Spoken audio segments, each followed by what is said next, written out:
Hey, good morning, YouTube. It's Rose J here representing Simple A Aesthetics. I just finished up a Keep It Simple chest workout. Nothing too crazy. I did a lot of incline work, upper chest work. I think I mixed up a little bit of flies. I hope you guys like it. Check it out. All right, guys. Before we get started with this routine, I wanted to go over a few preliminary information about the chest. As you guys know, the chest is mainly comprised of three muscles: the pectoralis major, the pectoralis minor, and the anterior deltoid. Now, keep in mind, there are 6 separate muscle fiber sets that are found in the pectoralis major as a whole, but we're going to be focusing on the main 3. So guys, let's talk about the function of the chest, or quote unquote the pectorals. They're predominantly used to control the movements of your arms, whether that's contracting them vertically, horizontally, pulling, or a pushing movement. And all of those variations and those motions are the main functions of the chest. As far as technique for the incline, you want the bench to be at about a 30 to 45 degree angle. Make sure your feet are planted flatly on the ground to make sure you have a sturdy base for a balanced support. Your lower back is going to be flat on the bench with the upper back slightly arched to give yourself a little bit of power for pushing the weight up.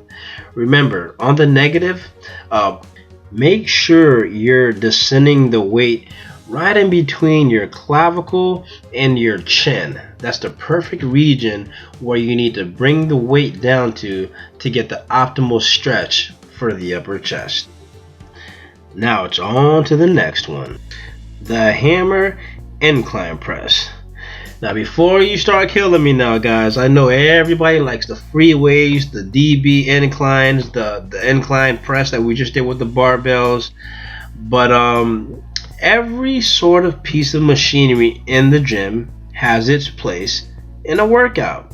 Now, the hammer incline press is particularly an awesome piece of machinery that anyone can use, especially if you're a beginner.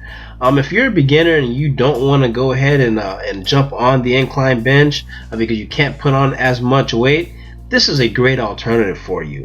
The incline press is great because it allows you to sit stationary and actually focus the entire push movement in an isolation for the upper chest.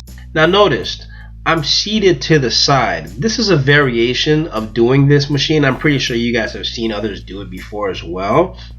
And the reason for this is because when you sit to the side and you have your rear delt actually planted on the back of the machine, pushing the weight up directly full extent is great for optimal stretch for the upper chest. Now, if you haven't given this variation a try in terms of sitting to the side and pushing the weight from this angle, go ahead and give it a try the next time you're in the gym and you're executing your incline chest movements, and let me know how you like it. I really feel that doing this exercise and actually keeping the weight at a minimum when we've already gone heavy with the incline is a really good way to stretch out the chest and get the most out of your chest workout. Alright, so now we're on to the next exercise, guys. This is going to be the exact opposite of what we were doing before, the decline hammer strength chest press. So it's not a regular bench press style, it's not an incline, it's actually going to be working the lower portion of the chest on the decline. To actually get into technical terms, the specific region of the chest that it's focusing on, the whole muscle is, yes, it is the pectoral major. However, the region that it's focusing on is called the sternal head of the chest. The sternal head is actually located in the bottom middle portion of your chest. So any type of decline movement that you're actually utilizing will be focusing on that region. For this exercise, I mainly try to focus somewhere between 15 and 20 reps. Since the heavy lifting was already done previously, this is something where I try to get high repetitions and make sure that the range of motion is complete, where I'm pushing all the way through and bringing it back all the way down, and also making sure that through the entire movement I'm keeping the tension fully on the side and lower portion of the chest on each repetition. This is a great alternative from the barbell. Try it out. Now on to chest compressions. We've already done a couple of different forms of incline push presses, and we even got in a decline press just now. So since we've got some good press movements in there, a good alternative to make sure that we're keeping the tightness of our chest up to par is throwing in some incline flies. I'm saying incline because the way I have the seat positioned is I have the seat lifted all the way up to the top to make sure that I'm hitting my upper chest.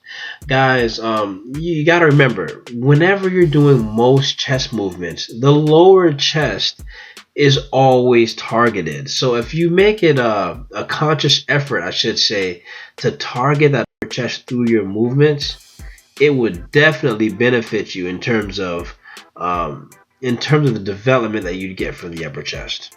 All right, guys, for compressions, you want to make sure that you're not using a weight that's too heavy for this movement.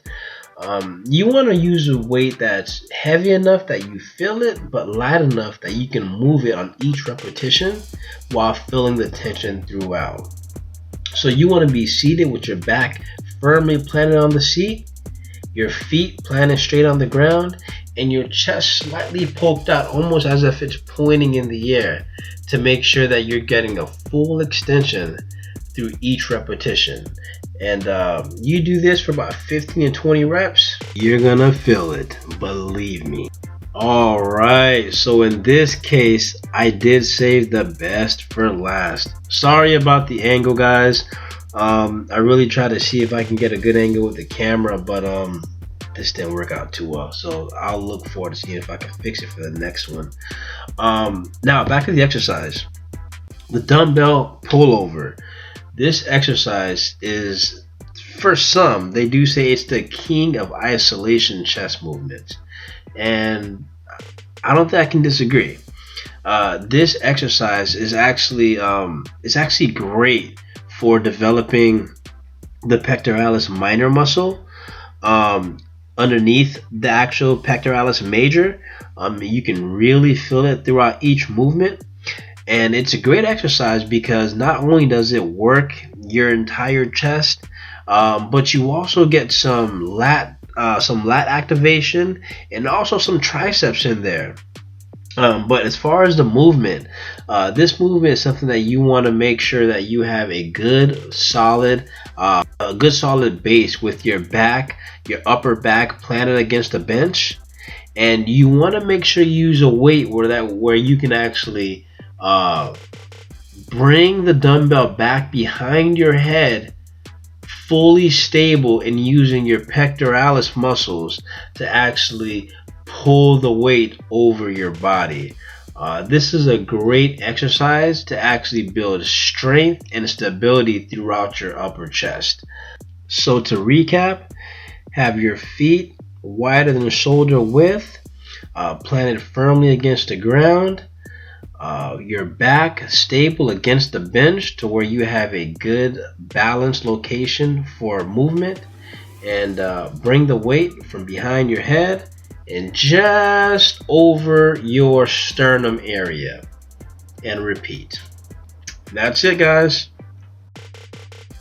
Guys, that's it for today's Keeping It Simple chest workout video. Now, if you notice, a lot of what we did had a lot to do with the upper chest, and that wasn't an accident. Just throughout my time training, working with different people, reading blogs, listening to vlogs, I've noticed that a lot of people have a hard time developing the upper chest.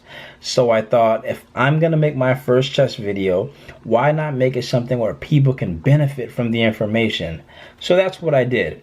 I tried to put together a sequence or a series of exercises that was mainly focusing on the upper chest and things that weren't too complicated, that even if you are an intermediate or a beginner lifter, you could follow this routine or just implement a few exercises of what you saw into your workout routine.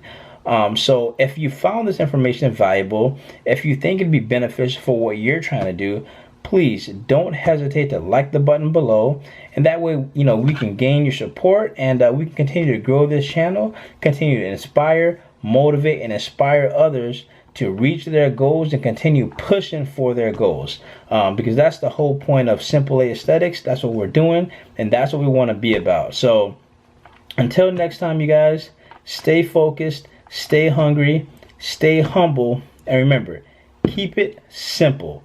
This is Rose J representing Simple A Aesthetics, and I'll see you on the next one. Have a good one, guys.